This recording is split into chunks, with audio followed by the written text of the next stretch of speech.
और उनकी पूरी टीम को बधाई देता हूं। ये बजट हमारे प्रधानमंत्री श्रीमान नरेंद्र मोदी जी का आत्मनिर्भर भारत के निर्माण के लिए, आत्मनिर्भर मध्य प्रदेश के निर्माण का बजट है। प्रधानमंत्री जी ने कहा, भारतीय जनता पार्टी ने कहा, गरीब कल्याण हमारा संकल्प। ये गरीब के कल्याण का बजट है। ये मां, बहन और बेटी के उत्थान का बजट है। ये किसानों की आय बढ़ाने का बजट है। सर्व समावेशी और सर्वस्पर्शी बजट, सही मायने में जनता का बजट। क्योंकि जनता से भी सुझाव लिए गए, लगभग 14,000 सुझाव, हमारे 4,000 से अधिक सुझाव हमारे पास आए थे। ये अमृत काल में विकास और समृद्धि के अमृत की वर्षा का बजट है। माननीय प्रधानमंत्री जी ने जनता की जिंदगी बदलने का संकल्प लिया है। जो संकल्प को पूरा करने का बजट है। नई आशा और विश्वास जगाने वाला बजट। मित्रों, ये बहुत संतुलित बजट है, क्योंकि एक तरफ आप देखेंगे इंफ्रा के लिए कैपिटल एक्सपेंडिचर, पूंजीगत व्यय, उसका प्रावधान इस बार 56,256 करोड़ रुपया किया गया है। पिछली बार से 15% ज्यादा। तो एक तरफ अधोसंरचना विकास का भी बजट है, तो दूसरी तरफ जनता के कल्याण के लिए। मित्रों, मां, बहन, बेटी मतलब महिला, आधी आबादी, उनका कल्याण हमारी प्राथमिकता रही है। और 1,02,976 करोड़ रुपए का प्रावधान इसके लिए किया गया है। मैं समझता हूं कि अब तक का ये सबसे ऐतिहासिक कदम और मन किया गया है। लाडली लक्ष्मी योजना के लिए प्रावधान किया गया है। कन्या विवाह के लिए प्रावधान किया गया है। प्रसूति सहायता के लिए प्रावधान किया गया है। गांव की बेटी जैसी योजनाओं के लिए प्रावधान किया गया है। महिला स्वास्थ्य सहायता समूहों को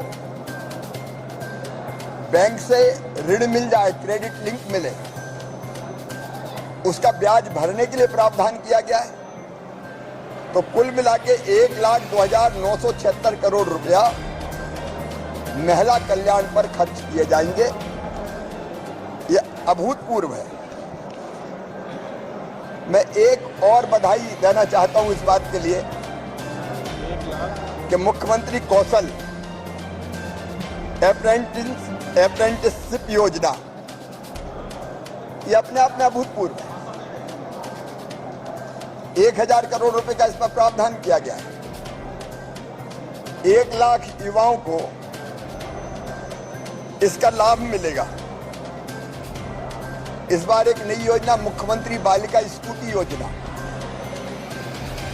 जो शासकीय स्कूल में 12th क्लास में अपने स्कूल में पहले नंबर पर आएगी, उस बिटिया को स्कूटी प्रदान की जाएगी। रोजगार के लिए 1 लाख से ज्यादा नौकरियों पर भर्ती चल ही रही है, लेकिन उसके अतिरिक्त स्वरोजगार की योजना, मुख्यमंत्री युवा उद्यम क्रांति जैसी योजनाओं के लिए पर्याप्त प्रावधान, और अपने नौजवानों को स्किल्ड करने के लिए भोपाल में संत रविदास ग्लोबल स्किल पार्क बन रहा है। उसी की तर्ज पर ग्वालियर, जबलपुर, सागर, रीवा में ये बड़े स्किल सेंटर स्थापित किए जाएंगे।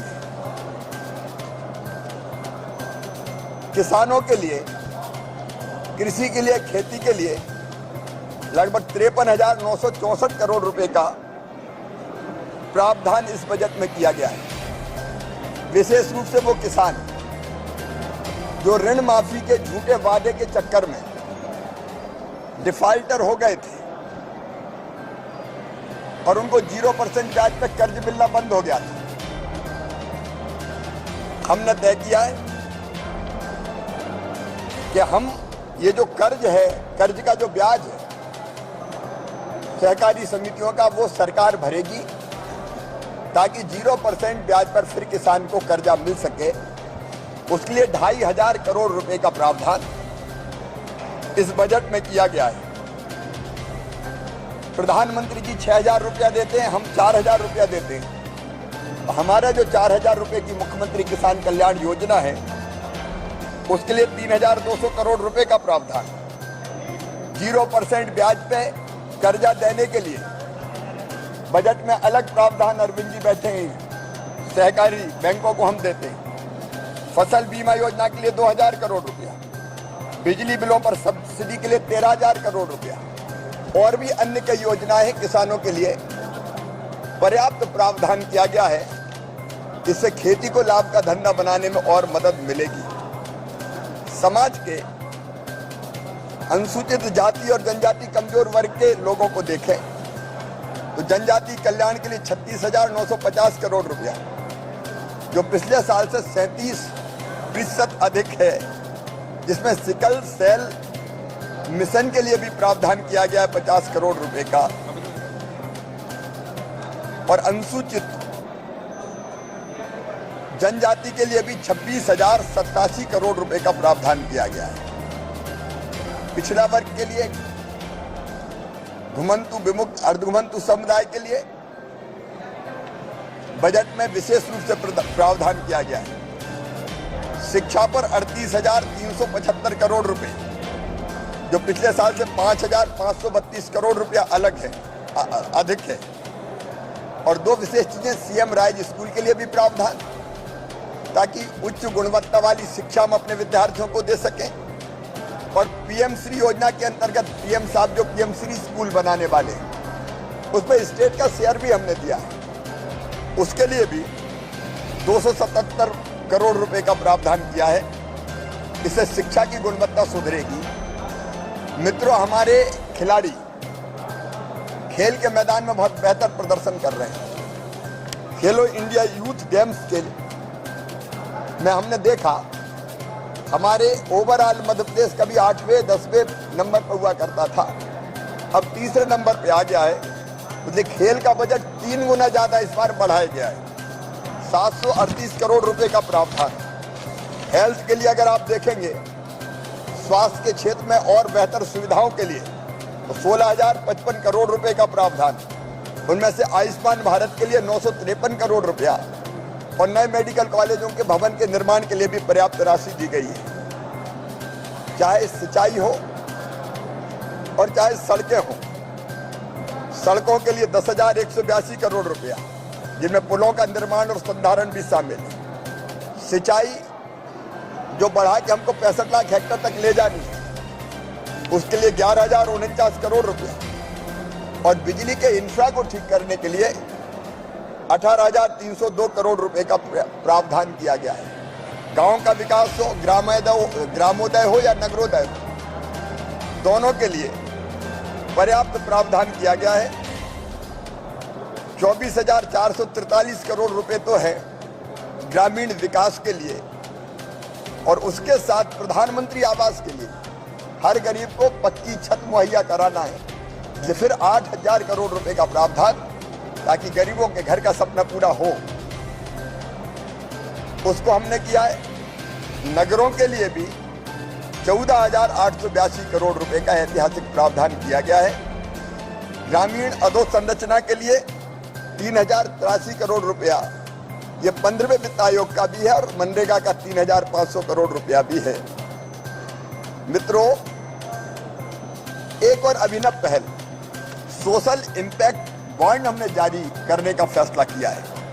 हमारी महिलाएं, हमारी बहनें बच्चे, वरिष्ठ नागरिक, दिव्यांगजन, निराश्रित और कल्याणी बहनों के लिए संस्थागत व्यवस्था हम बनाएंगे। और संस्थागत व्यवस्था में इनकी रोजगार कैसे बेहतर हो सकता है, इसलिए महिला प्रशिक्षण केंद्र हो, नशा मुक्ति केंद्र हो, मानसिक दिव्यांगजन कल्याण हो, पुनर्वास केंद्र हो, उनकी स्थापना हम करेंगे। सामाजिक महत्व के कार्यों में जो राष्ट्रीय और अंतर्राष्ट्रीय स्तर पर प्रतिष्ठित सामाजिक संगठन है उनके साथ मिलके, इसके लिए हम सोशल इम्पैक्ट बॉन्ड जारी करेंगे लगभग 1000 करोड़ रुपए की, और उसके लिए भी हमने 100 करोड़ रुपए का आउटकम फंड निर्मित किया है। एक तरफ इंफ्रा और जन कल्याण, वहीं तीसरी तरफ हमारे जो जीवन मूल्य है, परंपराएं हैं, हमारी संस्कृति है, उसको आगे बढ़ाने के लिए चाहे सागर में संत रविदास जी का स्मारक हो, ओरछा में राम राजा लोक हो, चित्रकूट में दिव्य वनवासी राम लोक और सलकनपुर में देवी महालोक, ऐसी जुड़ी परियोजनाओं के लिए भी लगभग 358 करोड़ का प्रावधान है। भारत भवन में कलाग्राम, रामपायली में डॉक्टर हेडगेवार जी का संग्रहालय, ग्वालियर में हिंदी भवन तथा परम आदरणीय अटल बिहारी वाजपेयी स्मारक, उसका प्रावधान किया गया है। और तीर्थ यात्रा अब हवाई जहाज से भी होगी, उसके लिए भी प्रावधान किया गया है। कुल मिलाके समाज के हर वर्ग के कल्याण को ध्यान में रखने वाला ये बजट प्रधानमंत्री जी के सपनों के अनुरूप एक वैभवशाली, गौरवशाली, संपन्न, समृद्ध और शक्तिशाली भारत के निर्माण में मध्य प्रदेश की तरफ से अभूतपूर्व योगदान देगा। और प्रधानमंत्री जी का जो संकल्प है $5 ट्रिलियन की इकोनॉमी भारत को बनाना है, उसके लिए $550 बिलियन की इकोनॉमी मध्य प्रदेश को बनाना है, उस दिशा में भी ये महत्वपूर्ण कदम है। कमलनाथ जी ये कह रहे हैं बजट को लेकर, पहली चीज कमलनाथ जी का ये कहना है कि कलाकारी का बजट है। दूसरी बात ये कि वो कहते हैं कि अगर मध्य प्रदेश में सरकार बनती है तो हम 1500 रुपए बहनों को 1500 रुपए देंगे सर। हाँ सर, गैस सिलेंडर बातें हैं, बातों का क्या। कांग्रेस में आज इतना दम नहीं था कि वो इतने अच्छे बजट को ढंग से सुन पाती, और इसलिए हाउस में भी चिल्लाओ, सुनने मत दो, जनता भी ना सुन ले। मैंने आग्रह किया सार्वजनिक रूप से खड़े रहकर, मीडिया भी गवाह है कि कम से कम बजट भाषण तो जिसको जनता सुनना चाहती है वो ढंग से हो जाने दो।